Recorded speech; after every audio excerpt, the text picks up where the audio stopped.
Hi, I'm Kate Zullo, Head of Education here at the Litchfield Historical Society. So last time we took a look at one of my favorite objects from the collection, a letter written by Benjamin Tallmadge in code. Hopefully you've had a chance to decode the letter yourself. It is on our website, as well as excerpts from the code book if you want to give it a shot. Because this week we're going to be taking a look at what actually is in the letter. So one of the first coded words we get to is this one that's spelled R-B-C-E-M-U.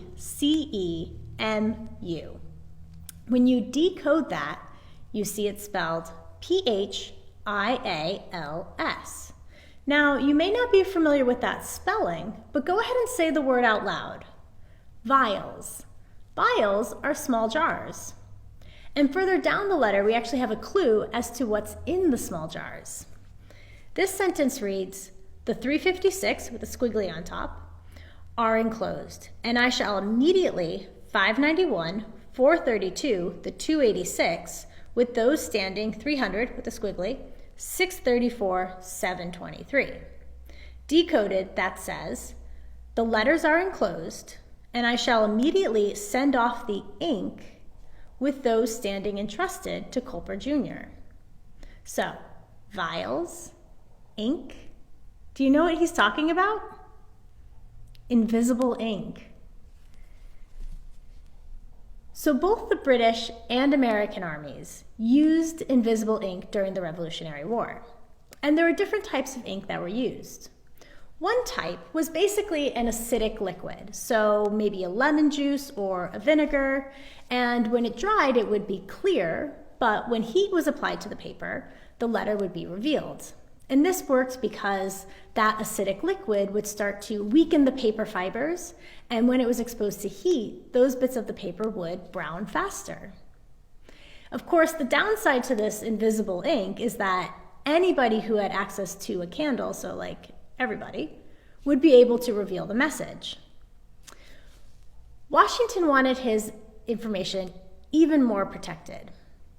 So, in 1775, James Jay, who was the brother of the American Congressman John Jay, developed a system that used two different chemicals. The writer of the message would use what was called a sympathetic ink, that when dried would be clear. And then the person who received the letter would apply a second chemical, which was called a reagent. And when that reagent was applied, a chemical reaction would take place and the message would be revealed. So those vials that Tallmadge refers to in his letter, those are vials of invisible ink that the Culper spy ring used to conceal their messages. Of course, even with the messages being written in invisible ink, there was still danger of being exposed.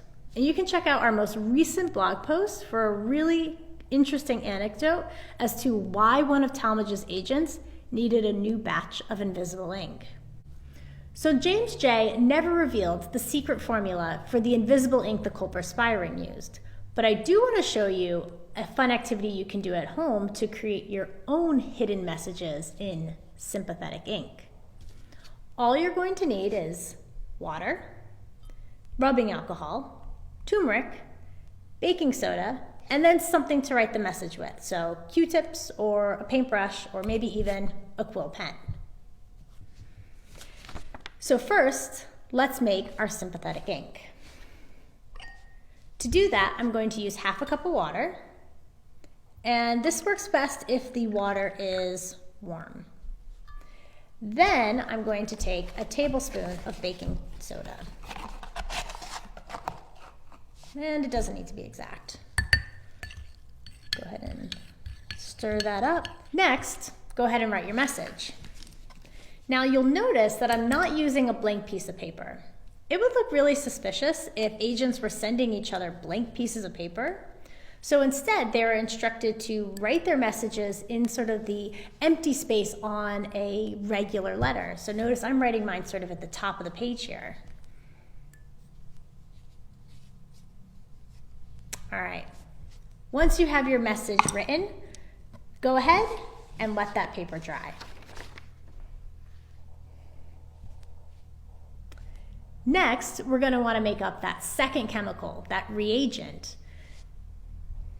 So to do this, I'm going to use some rubbing alcohol And I'm gonna put in about 1/4 of a cup. Then I'm going to add to that 1/2 teaspoon of turmeric. Now turmeric can be a bit messy, so you're gonna wanna be able to do this activity in a place that can be washed easily afterward.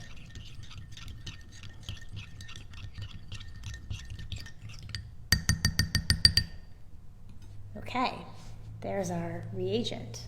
So earlier, I wrote a message on this piece of paper. Let's see what it says. Going to use my reagent, my second chemical, and I'm just going to apply that .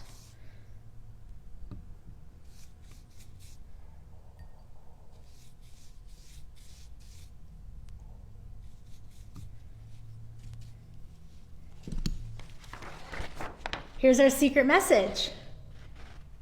Get ready for cipher wheels. Well, better check in next week to see what that's all about. Have a great weekend, everyone.